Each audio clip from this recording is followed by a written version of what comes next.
Drastic change देखा कि मेरा लॉकडाउन के बाद, लॉकडाउन से पहले जहाँ मेरा 1/4 ऑर्डर आता था, मेरा लॉकडाउन के बाद मेरा 5 गुना ऑर्डर बढ़ गया ऑनलाइन।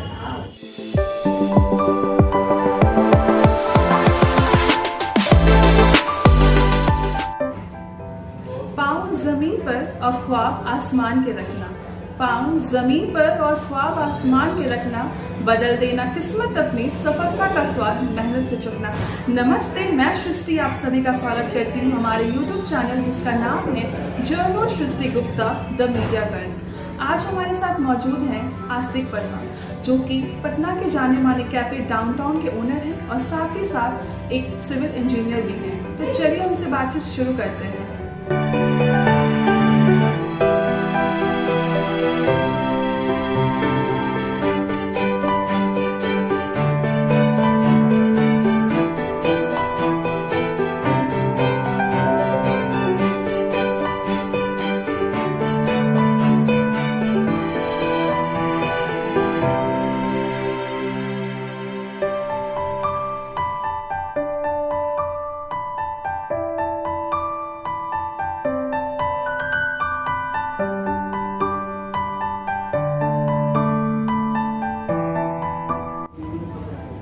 तो चलिए उनसे बातचीत शुरू करते हैं। सर, स्वागत है आपका हमारे YouTube चैनल पर जिसका नाम है journal Srishti Gupta the media girl. तो मेरा पहला सवाल आपसे ये होगा कि जैसा कि आप एक कैफे का ओनर हैं और साथ ही साथ सिविल इंजीनियर भी हैं, तो पहला थॉट कैफे का कहाँ से आया? मैंने कॉलेज ज्वाइन किया 2011 में। मैंने सिविल इंजीनियरिंग किया है नालंदा यूनिवर्सिटी में। तो 2011 के टाइम में बिहार में था कैफे का कल्चर कि अभी 2-3 साल में कैफे का फ्लड सा आया बिहार में। तो जब हम लोग हमारा कॉलेज खत्म होता था, फिर हम लोग फ्रेंड्स के साथ चिल आउट करने जाते थे, बाहर हैंग आउट करने जाते थे। तो मैंने वहाँ पे देखा कि मैं दिल्ली में पढ़ाई कर रहा था, तो मैंने वहाँ पे क्या देखा कि वहाँ पे लोग कैफ़े में जाना ज़्यादा पसंद करते हैं रिस्पेक्टिव ऑफ रेस्टोरेंट। तो मैंने देखा कि ये एक कल्चर की तरह है जहाँ पे एक पूरा यूथ का जमावड़ा लगता है, पूरा उनका ऑफ सेम मेंटालिटी और सेम माइंडसेट के लोग एक जगह जाके इकट्ठे होते हैं और वो चिल आउट करते हैं, हैंग आउट करते हैं। तो मैंने ये चीज़ें वहाँ पे देखी, ठीक है। तो फिर मेरा भी कैफ़े आना जाना लगता रहा कंटिन्यूसली। और फिर मैं ट्रैवलिंग भी करता हूँ, मेरे को ट्रैवलिंग का भी शौक है। तो मैं जब घूमने जाता था, इधर हिमाचल हो, उत्तराखंड हो, कर्नाटका हो, किसी भी स्टेट में जाता था ना, तो मेरे को जो कैफ़ेज़ होते थे किसी हाईवे पे या किसी हिल स्टेशन पे, वो बहुत अट्रैक्ट करते थे। तो इन द मेन टाइम मेरे को ये समझ में आया कि, और उस दिन से मेरे को एक इंटरेस्ट डेवलप हो गया, मैं भी अपने मतलब कि कैफेज घूमते घूमते इतने इंस्पायर्ड हुए खुद का कैफे खोल लिया आपने। उसके बाद मेरा भी मन किया कि मैं भी एक दिन अपना कैफे खुद का स्टार्ट करूँगा जब मैं अपनी पढ़ाई पूरी करूँगी। ओके, तो जैसे कि आपने कैफे बिहार में खोला है, तो अकॉर्डिंग टू यू बिहार में कैफे कल्चर कैसा है, क्या है सिचुएशन? स्टार्टिंग में तो जैसे कि मेरे हिसाब से बिहार का पहला कैफे था कैफे कॉफी डे CCD, तो सबसे पहले खोला था। उसको लोगों ने बहुत अच्छा रिस्पॉन्स दिया। तो वो क्योंकि बहुत बड़ी फ्रेंचाइजी थी, वो बहुत बड़ा चेन था, तो इसलिए वो अपनी चीज़ों को हर तरीके से मैनेज कर रहे थे। लेकिन उसके बाद कुछ लोकल लोगों ने भी इनिशिएटिव लिया, कुछ लोकल्स ने भी इनिशिएटिव लिया बिहार के, पटना के लोगों ने, और खुद का उन्होंने पटना में एक कैफ़े स्टार्ट किया, खुद का वेंचर स्टार्ट किया, और उनको भी लोगों ने पसंद करना स्टार्ट कर दिया। उनको भी अच्छा रिस्पांस मिला, यूथ ने अच्छा रिस्पांस दिया। वहाँ पे भी लोग जाने लगे, चिल आउट करने लगे, और एक पूरा एकदम फ्लड सा आया कैफे। फिर उनको देख के फिर दूसरे लोगों ने स्टार्ट किया, उनको भी अच्छा रिस्पांस मिलने लगा। तो कुल मिला के हम ये कह सकते हैं कि पिछले 3 से 4 सालों में पटना में कैफे कल्चर डेवलप 3-4 साल पहले। तो कंपेयरली अगर देखा जाए 3-4 साल पहले जब आपने कैफे खोला होगा, 2 साल पहले खोला ना आपने बताया? मैंने 2 साल पहले। ओके, तो जब उस टाइम खोला और अभी का कल्चर में क्या डिफरेंस आपको दिखा?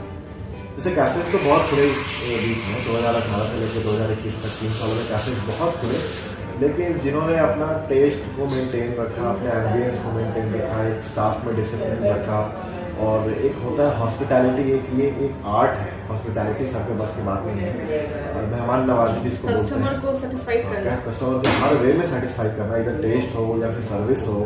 तो इस पे में देखा जाए तो जिन लोगों ने इसको अपना एक इस तरीके को अपना के रखा, इस पे अच्छा काम किया, इस पे अच्छा रूटीन वर्क किया, अच्छा होम वर्क किया, वो लोग उन लोगों ने सस्टेन किया और वो अच्छा कर रहे हैं आज के डेट में। और जिन लोगों ने स्टार्ट किया, अनफॉर्चुनेटली वो ये मेंटेन नहीं कर पाए, वो पिछड़ गए। तो हम लोगों ने ट्राई किया है कि जो कस्टमर का रिक्वायरमेंट होता है वो हम मीट कर पाए। इधर वो टेस्ट को लेके हो, इधर वो एम्बियंस को लेके हो, तो जो भी कस्टमर का रिक्वायरमेंट है हम लोग पूरा ट्राई करते हैं उसको फुलफिल करना। जैसे कि आप कैफे के ओनर हैं, तो यहाँ पे तो हर रोज कई तरह के कस्टमर्स आते होंगे, कोई ऐसा कस्टमर का कोई हरकत हो जो आपको बहुत अनोइंग लगा हो तो आप उसको शेयर करना चाहें? और देखिए, मतलब हमारे कैफे में तो वैसे फुटफॉल काफ़ी अच्छा है बाय ग्रेस ऑफ गॉड। हम लोग अप्रॉक्सीमेटली एक दिन में 400 से 500 कस्टमर्स को हैंडल करते हैं। अच्छा, दुनिया में तरह तरह के लोग होते हैं, सबकी मेंटालिटी अलग अलग होती है। तो एक बार का मैं इंसिडेंट आपसे शेयर कर रहा हूँ कि मेरा एक सर्विस बॉय एक कस्टमर से ऑर्डर लेने गया एंड वो कस्टमर आउटसाइड एरिया में बैठे हुए थे, लॉन में बैठे हुए थे, जो हमारा ओपन एरिया है। एंड वो लड़का उनसे जाके पूछा कि सर आपका कोई ऑर्डर रहेगा क्या, और उन्होंने मुंह में कुछ दबाया हुआ था। एंड द मोमेंट उसने उस कस्टमर को बोला कि सर आपका ऑर्डर क्या रहेगा, और उसने एकदम से स्पिट कर दिया बाहर, ओपन एरिया में स्पिट कर दिया। फिर रुको मैं बताता हूँ, स्पिट करके उसके बाद मेन्यू कार्ड उठा के उन्होंने ऑर्डर देना एकदम, मतलब वो बिहारी स्टाइल में। हाँ जी। फिर मैं उनके पास गया, मैंने उनको समझाया कि सर, मैंने बहुत कामली उनको समझाया कि सर हमारा एक हाइजीन प्रोटोकॉल है, हम लोग हाइजीन मेंटेन करते हैं, हम लोग साफ सफाई बहुत मेंटेन करते हैं। आप कभी भी आओ या फिर कोई भी कस्टमर जिनको यहाँ कैफे में आके अगर देखना वो चाहते हो या फिर उनको देखना हो इस बारे में, वो आके देख सकते हैं कि हम लोग कितना प्रायोरिटाइज करते हैं चीज़ों की साफ सफाई। मतलब कि आपके कैफे में क्लीननेस, हाइजीन का मेंटेन करने का कल्चर, हमारा फ्लोर एकदम शीशे की तरह चमकता है। कभी भी anyone can like experience this thing, तो कोई भी आके देख सकता है। तो हम लोग इस चीज़ को बहुत प्रायोरिटी देते हैं। हमारा एक हाउसकीपिंग का बंदा continuously floor, washroom, outdoor, indoor साफ सफाई में लगा रहता है। तो हम लोग इस चीज़ को बहुत ध्यान रखते हैं, इस चीज़ का बहुत ध्यान रखते हैं। ओके, तो फिर आपने उन्हें कैसे समझाया? लाइक मैंने उनको काम भी बताया, लेकिन जवाब दिया होगा कि आप मुझे ऐसे कैसे बोल रहे हो, समथिंग लाइक दैट। एग्जैक्टली। लेकिन अभी हॉस्पिटैलिटी इंडस्ट्री का एक रूल है कि आपको कस्टमर की हर एक बात सुननी है और उसको हंस के जवाब देना है। तो फिर उसी रूल को फॉलो करते हुए मैंने भी उनको समझाया कि सर हम लोग थोड़ा साफ, बहुत पेशेंस वाला काम है। मैंने बताया तो 500 लोगों को एक दिन में हैंडल करना और सबका दिमाग अलग, मेंटालिटी अलग, सोच अलग, ये इट्स वेरी टफ टास्क। फिर मैंने उनको समझाया कि सर हम लोग साफ सफाई मेंटेन करते हैं, तो आप प्लीज़ नेक्स्ट टाइम से इसको मत रिपीट कीजिए। हालांकि ही वॉज वेरी लाइक वो समझ गए इस चीज़ को और बहुत अच्छे से समझ गए। तो फिर हम लोग इस तरह से हैंडल करते हैं। मतलब ऐसा सिचुएशन पे आपने फेस किया नहीं? Not more than one day. Okay, तो जैसे कि आपने बताया कि 500 कस्टमर्स एक दिन में आते हैं, कि सारा फुटफॉल रहता है, सर अच्छी बात है, बट आप एक सिविल इंजीनियर भी हो साथ साथ, तो आप दोनों काम कैसे मैनेज करते हो? मैंने एक्चुअली सिविल इंजीनियरिंग की पढ़ाई की थी, उस पर मैंने 1 साल जॉब किया। उसमें मैंने जॉब छोड़ दिया, अभी मेरा फुल टाइम जॉब है। और मेरा एक दूसरा छोटा सा बिजनेस भी है जो कि सिविल कॉन्ट्रैक्ट से रिलेटेड ही है। तो मैं दोनों कामों को एक साथ प्रायोरिटी देता हूँ और दोनों कामों को इक्वल एनर्जी देता हूँ दोनों कामों में, तो मैं ये कर पाता हूँ। एक्चुअली बहुत लोग कर पाते होंगे, मैं अकेला नहीं हूँ, तो मैं टाइम देता हूँ। आपका कैफे का टाइमिंग तो होता है फुल टाइम। अभी चलो कोविड के टाइम में तो चलो कुछ प्रिकॉशंस है टाइम से नाम को लेकर के, बट अगर नॉर्मल डेज होते हैं तो टाइम्स पूरा देना पड़ता है सुबह से लेकर शाम तक, क्योंकि कोचिंग क्लासेस स्टूडेंट्स भी यहाँ काफ़ी कस्टमर में आते होंगे, तो उन लोग का टाइमिंग तो फिक्स होता नहीं। मॉर्निंग क्लासेस वाले बच्चे भी आते हैं, शाम वाले भी आते हैं, तो आप दिन भर का स्केड्यूल आप कैसे मैनेज करते हो? मेरा मतलब बहुत ज़्यादा इंटरेस्टिंग मुझे ये लगा, जानने में लगेगा कि आप कैसे करते हो मैनेज। जैसे कोई भी एक बंदा कोई नया वेंचर स्टार्ट करता है, तो स्टार्टिंग में तो उसको अपना फुल एनर्जी, फुल टाइम देना पड़ता है। लेकिन एक बार अगर उसका वो venture by grace of God चल निकलता है, मतलब लोग रिस्पॉन्स करने लग जाते हैं, तो फिर चीज़ें आप देखो कि एक्सपीरियंस बहुत मैटर करता है। अगर आप अपने काम में एक्सपीरियंस हो तो आप अपने काम को अच्छे तरीके से मैनेज कर बहुत पाओगे, सही बात बताया आपने। कम टाइम देते हुए। जी। तो क्योंकि 2 साल बहुत होता है एक काम को सीखने के लिए, तो मैंने अपने काम को सीखा और फिर मैं उसको इम्प्लीमेंट करता हूँ अपने प्रैक्टिकल काम सारा में। कुछ एक्सपीरियंस किया है और आपने इम्प्लीमेंट किया है। मैं अपने दोनों कामों में इक्वली टाइम दे पाता हूँ और अच्छे से कर पाता हूँ by grace of God. Thank you so much. और मेरा आपसे एक सवाल और कि जो भी यूथ हैं, जो भी आपके जैसे जब आप कॉलेज टाइम में थे आपने इंस्पायर हुए बाहर कल्चर से, कल्चर कैफे को लेकर के, तो मेरा सवाल आपसे ये होगा कि जो यूथ हैं जो कैफे खोलना चाह रहे हैं, आप उनको क्या मतलब यूथ मैसेज देना चाहते हैं उन यूथ को? अगर कोई भी अगर बंदा अगर अपना कैफे स्टार्ट करना चाहता है या फिर कोई अपना रेस्टोरेंट या कोई भी एक फूड आउटलेट कोई भी बंदा अपना स्टार्ट करना चाहता है, तो मेरा तो यही सजेशन होगा सबसे पहले कि वो लोकेशन देख लें, वो अच्छे से ठोक ठाक के देख लें कि वहाँ पे फुटफॉल हो सकता है कि नहीं, लोगों का रीच वहाँ तक हो सकता है कि नहीं, लोग वहाँ तक पहुँच सकते हैं कि नहीं। दूसरा, स्टाफ को मैनेज करना, वो अपने ऐसे स्टाफ को हायर करे जो लोगों के रिक्वायरमेंट को फुलफिल कर सकें, टेस्ट दे सकें। अगर आप कैफ़े खोल रहे हो तो आपके कैफ़े में कोई बैठने तो नहीं आएगा ना, उसको अच्छा खाना भी चाहिए। तो आप जब स्टाफ हायर कर रहे हो, किसी शेफ़ को हायर कर रहे हो, तो आप सबसे पहले खुद से सेटिस्फाइड होने चाहिए कि ये बंदा सही टेस्ट दे पाएगा हमारे कस्टमर को। तो ये हो गया। और तीसरा हो गया कि हाइजीन, मैं इसको बहुत प्रायोरिटी देता हूँ। आपके कैफ़े में साफ़ सफाई बहुत, या कैफ़े हो गया, रेस्टोरेंट हो गया, कोई भी जगह हो, साफ़ सफाई का बहुत ख्याल होना चाहिए, लोग बिल्कुल आएंगे। तो जैसे आप हाइजीन के बारे में बताया, तभी कोविड का सिचुएशन जब भी आया तो उस वजह से काफ़ी बिजनेस इफेक्ट हुआ, तो कैफे को भी क्या इफेक्ट हुआ बताइए? जैसे अब हमारे स्टाफ हैं तो एक्चुअली वो तो हमारे सैलरी पे ही निर्भर करता है ना, कि हम उनको सैलरी देते हैं, उनका घर परिवार चलता है। तो अब कोविड का टाइम था, उनके पास भी काम नहीं था क्योंकि लॉकडाउन लगा हुआ था। तो अब बिजनेस तो हमारा इफेक्ट हुआ ही, साथ ही साथ हमारे सेविंग्स होते हैं वो भी कैश बर्न हो गए, उसका भी कैश बर्न हुआ। हमें स्टाफ को पेमेंट करना पड़ा, हमें रेंट पे करना पड़ा, हमें इलेक्ट्रिसिटी बिल पे करना पड़ा, तो हमारे लिए तो लॉस था। अभी इस लॉस को कब तक रिकवर कर पाएंगे, गॉड नोस। तो कैफे जो कल्चर था मतलब फूड्स का, तो अभी जो सिचुएशन है कि टेक अवे का मतलब चल रहा है सिस्टम, तो वो आप अभी कैसे मैनेज कर रहे हो ये सब चीज़ों को लेकर के? मैंने इस लॉकडाउन में, हालांकि पिछले लॉकडाउन में मैं ये नहीं कर पाया था, मैंने इस लॉकडाउन में थोड़ा सा अपने आप को ना थोड़ा सा इस वे में मूव किया है कि मैं ऑनलाइन की तरफ गया हूँ।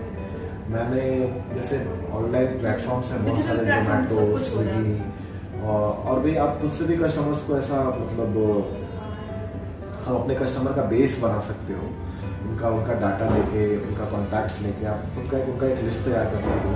मैंने भी इस लॉकडाउन में यही किया। मैंने जोमेटो पे ज़्यादा फोकस किया, स्विगी पे ज़्यादा फोकस किया, ऑनलाइन ऑर्डरिंग पे ज़्यादा फोकस किया। मैंने ऑर्डर्स टाइम पे निकलवाए, पैकेजिंग पे ध्यान दिया कि कस्टमर को ये ना लगे कि भाई हमारा सेफ्टी के साथ खिलवाड़ हो रहा है। और मैंने ये देखा कि हमारे ऑर्डर्स इंक्रीज़ हो गए। मैंने ये ड्रास्टिक चेंज देखा कि मेरा लॉकडाउन के बाद, लॉकडाउन से पहले जहाँ मेरा 1/4 ऑर्डर आता था, मेरा लॉकडाउन के बाद मेरा 5 गुना ऑर्डर बढ़ गया ऑनलाइन।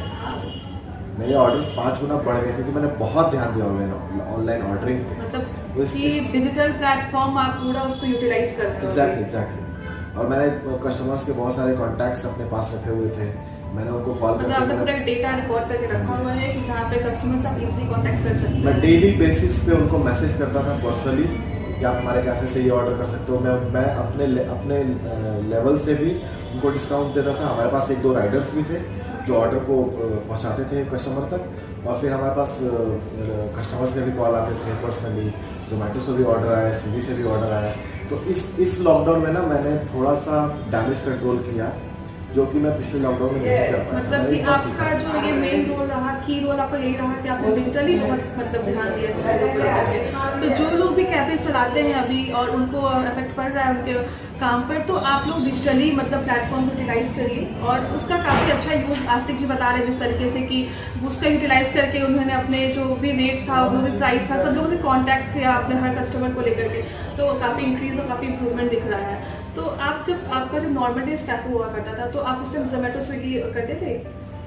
मैं एक्चुअली डाइनिंग पे मैं ज़्यादा ध्यान देता था। अच्छा, पहले जोमेटो स्विगी पे मतलब एकदम टाइम देखता है पलटी मारी है, मतलब सच में मैं जोमेटो स्विगी को प्रायोरिटी देता ही नहीं था। मेरे को लगता था पहले आपने मतलब पूरा डाइनिंग पे 100% टाइम दिया, और जैसे ही देखा कि भाई अब तो डाइनिंग नहीं है, बंद है, चलो डिजिटली हम लोग पूरा वहाँ पे अपना अब कब्जा कर लेते हैं। तो मतलब एक चीज तो है ना कि आप किसी चीज पे अपना इनपुट देते हो ना, वो रिजल्ट देता है। जी, मैंने ऑनलाइन ऑर्डरिंग पे इनपुट दिया और मेरे को 5 गुना रिजल्ट मिला, मैं ये कह सकता हूँ।